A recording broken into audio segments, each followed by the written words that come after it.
TV에서 의사들이 과일이 몸에 좋다고 하더라고요. 그래서 저는 매일 밤 조금씩 먹어요. 이 정도는 괜찮겠죠. 요즘 왜 밤만 되면 이렇게 몸이 무거울까요? 그냥 나이가 들어서 그런 걸까요? 이 시간에 병원에 오시는 분들 중 많은 분들이요. 음, 과일을 잘못된 시간에 드시고 있다는 사실을 모르고 계십니다. 음. 과일을 먹는다고 모두 건강해지는 건 아닙니다. 60세 이후에는 아주 작은 습관 하나가 신장을 과하게 만들 수 있습니다. 나이가 들면 몸이 보내는 신호가 점점 조용해집니다. 젊을 때처럼 아프다고 크게 외치지 않습니다. 그래서 많은 분들이 괜찮겠지 하고 넘깁니다. 그런데 제가 30년 가까이 진료실에서 수없이 봐온 장기 중에서 가장 말이 없고 가장 성실한 장기가 바로 신장입니다. 신장은 하루도 쉬지 않고 혈액을 걸러주고 쓸모없는 찌꺼기를 조용히 내보냅니다. 문제는 이 성실함 때문에 이미 많이 지쳐있을 때도 겉으로는 아무 티가 나지 않는다는 겁니다. 제가 오늘 이 이야기를 꺼내는 이유는 단순합니다. 병원에 오실 때는 이미 많이 늦은 경우가 너무 많기 때문입니다. 선생님, 그냥 나이 들어서 그런 줄 알았어요. 요즘 다들 이렇지 않나요? 이런 말씀을 정말 많이 듣습니다. 하지만 나이와 병은 다릅니다.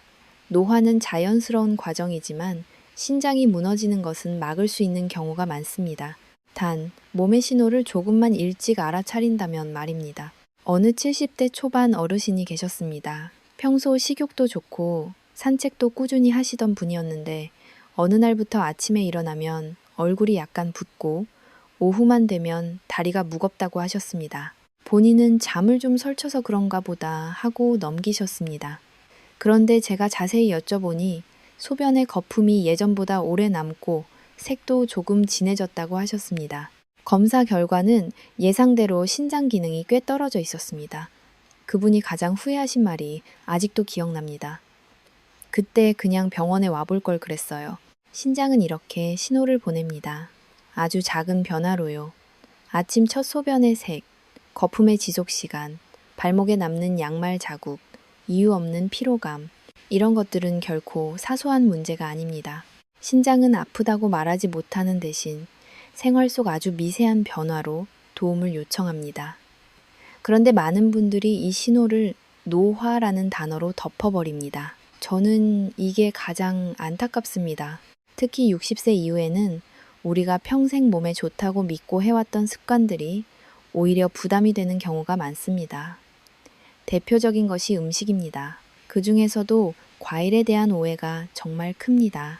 과일은 무조건 몸에 좋다. 많이 먹을수록 좋다. 식사 후에 먹어야 소화가 된다. 이런 믿음 때문에 신장이 조용히 망가지는 경우를 저는 수없이 봤습니다. 과일 자체가 나쁜 것은 아닙니다. 문제는 종류와 양, 그리고 먹는 방식입니다. 나이가 들수록 신장은 젊을 때처럼 칼륨이나 당, 옥살레이트를 빠르게 처리하지 못합니다. 그런데도 젊을 때와 같은 방식으로 과일을 먹으면 신장은 밤낮 없이 과부하에 걸립니다. 마치 오래된 정수기 필터에 계속해서 더러운 물을 들이붓는 것과 같습니다. 제가 진료실에서 자주 드리는 말이 있습니다. 과일은 배를 채우는 음식이 아니라 신장을 쉬게 해주는 음식이어야 합니다. 이 말을 처음 들으면 다들 고개를 갸웃하십니다. 하지만 이 원칙을 이해하시면 몸이 달라집니다. 과일을 한 접시 가득 먹는 대신 소량을 천천히, 그리고 반드시 몸 상태를 살피며 먹는 것. 이 작은 차이가 신장을 지켜줍니다. 또 하나 중요한 것이 타이밍입니다. 많은 한국 어르신들이 밥을 드시자마자 과일을 드십니다. 오래된 습관이죠. 하지만 이 습관은 위를 팽창시키고 발효를 일으켜 소화를 방해할 뿐 아니라 신장에도 부담을 줍니다. 저는 개인적으로 과일을 식사 2시간 뒤에 따로 먹습니다. 과일에는 과일만의 시간이 필요합니다. 다른 음식과 섞이지 않고 조용히 처리될 시간이 말입니다. 그리고 밤 시간대의 과일은 특히 조심하셔야 합니다. 저녁 8시 이후에 먹는 과일은 수면과 신장 모두에 부담이 됩니다. 밤에는 신장도 쉬어야 합니다. 그런데 이 시간에 당과 칼륨이 들어오면 신장은 잠을 포기하고 다시 일을 시작합니다. 그 결과가 밤중 소변, 얕은 잠, 아침의 피로감으로 나타납니다. 많은 분들이 이 연결을 전혀 생각하지 못합니다. 물 섭취도 마찬가지입니다. 한 번에 많이 마시는 물은 오히려 신장을 힘들게 합니다. 하루 종일 조금씩 자주 마시는 것이 좋습니다. 신장은 갑작스러운 홍수를 싫어합니다. 잔잔하게 흘러오는 물을 가장 좋아합니다. 이 원칙 하나만 지켜도 부종과 혈압이 눈에 띄게 안정되는 분들이 많습니다. 제가 이런 기본적인 이야기를 길게 드리는 이유는 신장 건강에는 기적 같은 비법이 없기 때문입니다. 특별한 약이나 비싼 보조제가 신장을 살려주지 않습니다. 대신 아주 평범하고 조용한 습관들이 신장을 지켜줍니다. 문제는 이 평범함이 너무 사소해 보여서 아무도 진지하게 받아들이지 않는다는 점입니다. 제가 만나온 많은 환자분들이 공통적으로 하신 말이 있습니다. 이걸 좀 더 일찍 알았으면 좋았을 텐데요. 그래서 저는 오늘도 같은 이야기를 반복합니다. 지금부터라도 바꾸면 늦지 않았다고요. 신장은 놀라울 정도로 성실합니다. 우리가 조금만 배려해주면 바로 반응합니다. 부종이 줄고 잠이 깊어지고 아침에 몸이 가벼워집니다. 이 변화는 결코 우연이 아닙니다. 이제부터는 조금 더 구체적인 이야기로 들어가 보겠습니다. 많은 분들이 매일같이 먹고 있지만 신장이 약해진 상태에서는 특히 조심해야 할 과일들, 그리고 반대로 신장을 편안하게 도와주는 선택들에 대해 차분히 말씀드리겠습니다. 이 부분을 들으시면 냉장고를 다시 보게 되실 겁니다. 그리고 아마 내가 이걸 모르고 있었구나 하는 생각이 드실지도 모릅니다. 끝까지 천천히 함께 들어주세요. 이 이야기는 겁을 주기 위한 것이 아닙니다. 여러분이 병원이 아니라 일상에서 스스로 신장을 지킬 수 있도록 돕기 위한 이야기입니다. 작은 이해 하나가 앞으로의 10년, 20년을 바꿀 수 있습니다. 신장에 부담을 주는 과일 이야기를 하면 많은 분들이 가장 먼저 묻습니다. 선생님, 그럼 뭘 먹지 말라는 건가요? 저는 항상 이렇게 답합니다. 먹지 말라는 게 아니라 지금 몸 상태에 맞게 다시 선택하자는 겁니다. 젊을 때 몸을 기준으로 만든 식습관을 지금의 신장에 그대로 적용하면 문제가 생깁니다. 신장은 나이에 따라 분명히 변합니다. 이 사실을 인정하는 것부터가 출발입니다. 우선 신장이 약해진 분들이 특히 조심해야 할 과일이 있습니다. 바로 칼륨이 많은 과일들입니다. 바나나, 오렌지, 키위, 멜론 같은 과일은 건강식으로 알려져 있지만 신장이 예전 같지 않은 분들께는 부담이 될 수 있습니다. 칼륨은 심장과 근육에 중요한 미네랄이지만 신장이 제때 배출하지 못하면 몸에 쌓입니다. 그러면 심장이 두근거리거나 이유 없이 무기력해지고 다리에 힘이 빠지는 느낌이 들 수 있습니다. 이런 증상을 나이 탓으로 돌리는 분들이 정말 많습니다. 특히 바나나는 많은 어르신들이 아침 대용으로 드십니다. 부드럽고 먹기 편해서죠. 그런데 신장이 약한 상태에서 바나나를 매일 먹으면 칼륨 부담이 서서히 쌓입니다. 문제는 하루 이틀 먹고 바로 탈이 나는 게 아니라는 겁니다. 몇 달, 몇 년에 걸쳐 조용히 쌓이기 때문에 더 위험합니다. 저는 바나나를 완전히 끊으라고 말씀드리지 않습니다. 다만 일주일에 한두 번, 반 개 정도면 충분하다고 말씀드립니다. 과일 주스도 꼭 짚고 넘어가야 합니다.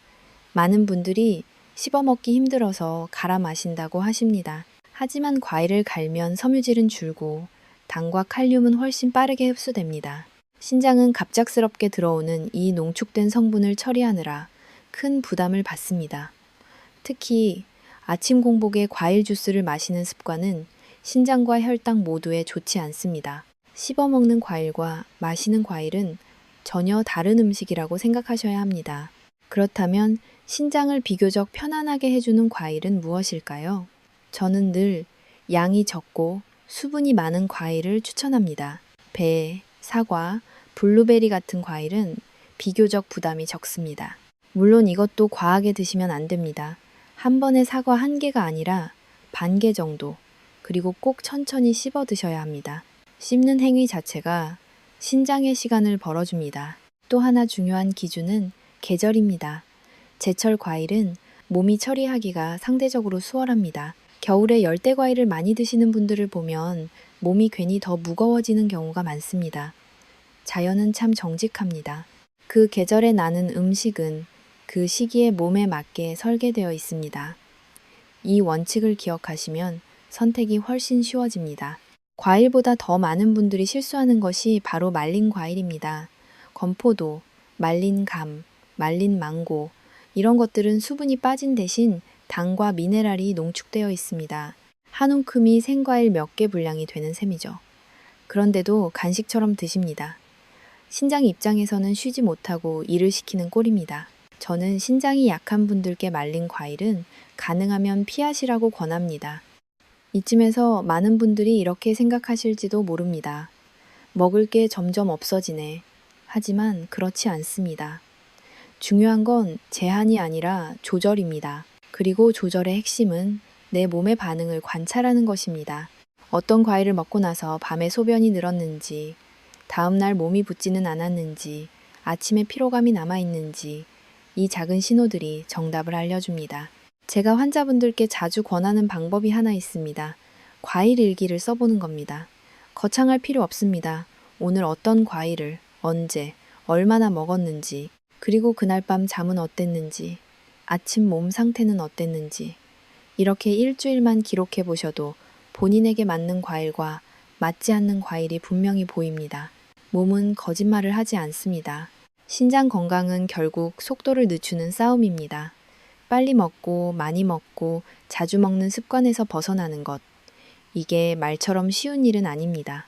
특히 평생 가족을 위해 바쁘게 살아오신 분들일수록 자기 몸을 돌보는데 익숙하지 않습니다. 하지만 이제는 방향을 조금 바꿔야 할 때입니다. 신장은 지금도 묵묵히 일하고 있습니다. 우리가 해야 할 일은 그 일의 강도를 낮춰주는 것입니다. 제가 진료실에서 가장 보람을 느낄 때는 검사 수치보다 환자분의 표정이 달라질 때입니다. 선생님, 요즘은 아침에 몸이 덜 무거워요. 밤에 화장실 가는 횟수가 줄었어요. 이런 말들이 들릴 때 저는 확신합니다. 신장은 아직 충분히 회복할 힘이 있다고요. 다음으로는 많은 분들이 절대 의심하지 않는, 하지만 신장을 서서히 지치게 만드는 또 하나의 습관에 대해 말씀드리려고 합니다. 대부분은 건강을 위해서 하고 있는 행동들입니다. 이 부분을 들으시면 아마 지금까지의 상식을 한 번쯤 다시 생각하게 되실 겁니다. 앞에서 과일 이야기를 드렸지만 사실 신장을 더 지치게 만드는 것은 따로 있습니다. 많은 분들이 몸에 좋다니까 하며 매일같이 하고 있는 행동들입니다. 문제는 그 행동이 지금의 몸 상태에는 맞지 않는다는 데 있습니다. 저는 이걸 착한 습관의 배신이라고 부릅니다. 의도는 좋은데 결과는 반대가 되는 경우죠. 대표적인 것이 바로 무조건 땀을 내는 운동입니다. 어르신들 중에 땀 좀 흘려야 독소가 빠진다고 믿으시는 분들이 정말 많습니다. 그래서 무리하게 빠르게 걷거나 사우나에서 오래 버티거나 더운 날에도 얇은 옷을 입고 땀을 빼십니다. 그런데 신장은 땀을 통해 빠져나간 수분과 전해질을 다시 맞추느라 2배로 일을 하게 됩니다. 특히 이미 신장이 약해진 상태에서는 이 조절 능력이 떨어져 있습니다. 그 결과가 어지럼, 심한 피로, 밤중 소변 증가로 이어집니다. 운동이 나쁘다는 말이 아닙니다. 문제는 강도와 시간입니다. 신장이 약한 분들께 가장 좋은 운동은 땀이 흐를 정도가 아니라 몸이 따뜻해지는 정도입니다. 숨이 약간 찰듯 말듯 대화가 가능한 수준. 이 선을 넘기면 운동이 아니라 부담이 됩니다. 저는 환자분들께 항상 운동 후에 몸이 가벼워졌는지 더 무거워졌는지를 느껴보라고 말씀드립니다. 그 느낌이 정답입니다. 또 하나 많은 분들이 간과하는 것이 진통제입니다. 무릎 아프고 허리 아프고 머리 아프면 습관처럼 약을 드십니다. 특히 약국에서 쉽게 살 수 있는 진통제는 안전하다고 생각하기 쉽습니다. 하지만 이런 약들은 대부분 신장을 통해 배출됩니다. 자주 오래 복용하면 신장은 쉴 틈이 없습니다. 저는 실제로 아픈데 없애려고 먹은 약 때문에 신장이 더 나빠진 분들을 여럿 봤습니다. 약은 꼭 필요할 때만 최소한으로 드셔야 합니다. 염분 섭취도 빼놓을 수 없습니다. 많은 어르신들이 짜게 안 먹는다고 말씀하시지만 막상 식단을 보면 국물, 젓갈, 장류가 빠지지 않습니다. 국물 한 숟갈은 괜찮겠지 하는 생각이 하루 3번 쌓이면 신장은 계속해서 나트륨을 처리해야 합니다. 신장이 약해지면 염분을 배출하는 속도가 느려지고 그 결과 혈압이 오르고 부종이 생깁니다. 저는 국을 끊으라는 말 대신 국물은 절반만 드시라고 말씀드립니다. 이 작은 조절이 큰 차이를 만듭니다. 물도 마찬가지입니다. 물을 많이 마셔야 신장이 좋아진다는 말만 믿고 억지로 들이키는 분들이 있습니다. 하지만 신장은 넘치는 물을 좋아하지 않습니다. 특히 한 번에 많은 양의 물을 마시면 신장은 급격한 압력을 받습니다. 가장 좋은 방법은 컵으로 조금씩 자주 마시는 것입니다. 그리고 저녁 늦게는 물 섭취를 줄이셔야 합니다. 밤에 신장도 쉬어야 하기 때문입니다. 제가 진료실에서 가장 많이 받는 질문 중 하나가 이것입니다. 선생님, 그럼 신장은 언제 쉬나요? 아주 중요한 질문입니다. 신장은 밤에 쉽니다. 정확히 말하면 깊은 잠을 잘 때 회복합니다. 그런데 밤중에 화장실을 자주 가거나 잠이 얕으면 신장은 계속 일합니다. 그래서 수면이 무너지면 신장도 같이 무너집니다. 잠과 신장은 따로 떨어진 문제가 아닙니다. 수면을 방해하는 습관 중 하나가 바로 저녁 식사 시간입니다. 늦은 저녁, 특히 기름지고 단 음식은 밤새 신장과 간을 바쁘게 만듭니다. 저는 가능하면 저녁은 해가 지고 나서 3시간 안에는 마치라고 말씀드립니다.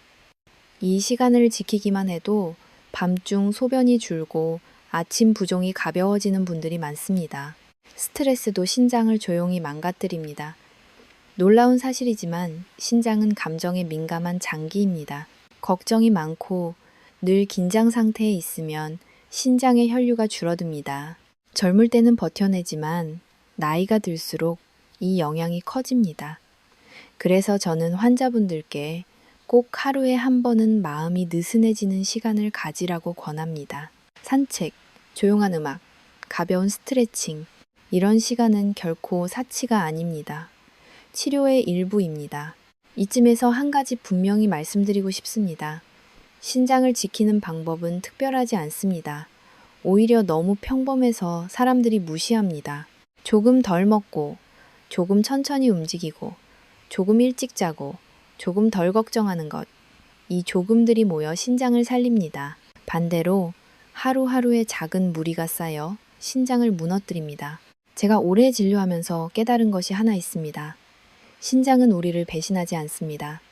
우리가 어떻게 대하느냐에 따라 그대로 반응할 뿐입니다. 지금이라도 방향을 바꾸면 신장은 다시 힘을 냅니다. 완벽할 필요는 없습니다. 오늘 한 가지만 바꿔도 충분합니다. 다음으로는 많은 분들이 이건 정말 좋은 거야 라고 굳게 믿고 있지만 실제로는 신장에 불을 붙이는 역할을 하는 음식과 음료에 대해 말씀드리겠습니다. 특히 아침에 무심코 드시는 그것들 말입니다. 이 부분을 들으시면 내일 아침 식탁을 다시 보게 되실 겁니다. 아침 식탁 이야기를 꺼내면 많은 분들이 의외라는 표정을 지으십니다.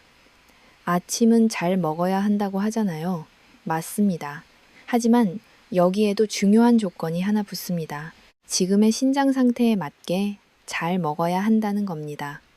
문제는 대부분의 어르신들이 젊었을 때 몸을 기준으로 아침을 드신다는 점입니다.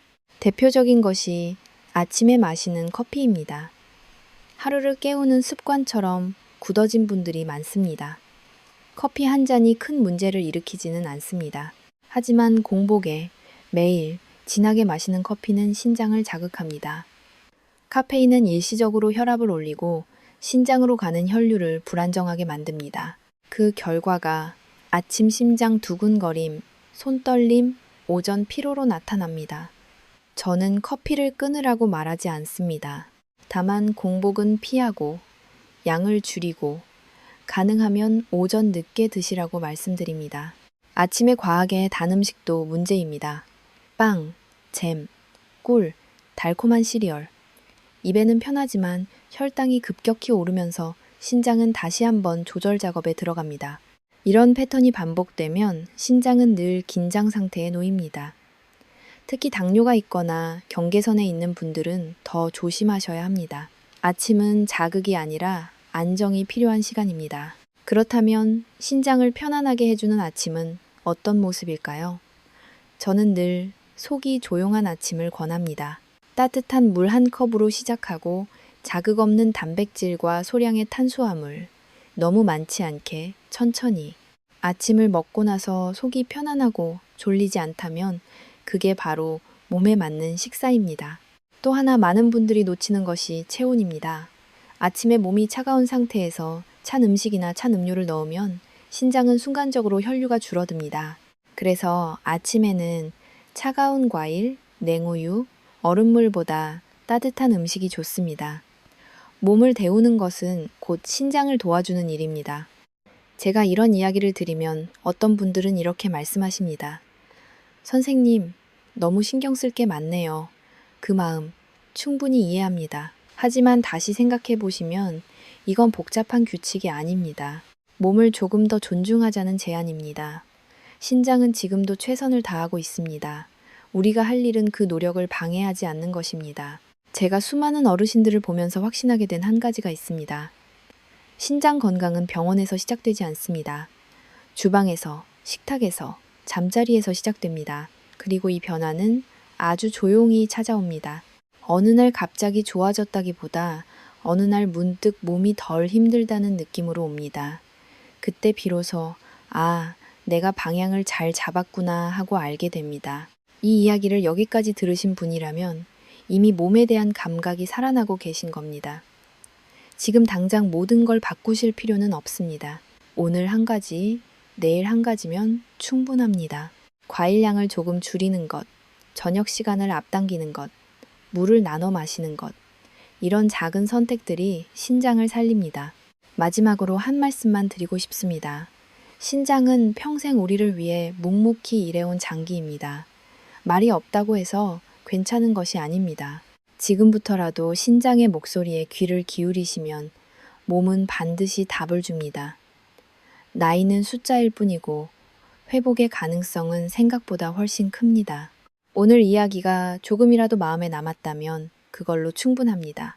더 알고 싶은 분, 본인에게 맞는 생활 조절이 궁금하신 분은 댓글에 1번만 남겨주세요. 제가 아는 범위에서 차분히 안내해 드리겠습니다. 여러분의 남은 시간은 충분히 건강할 자격이 있습니다.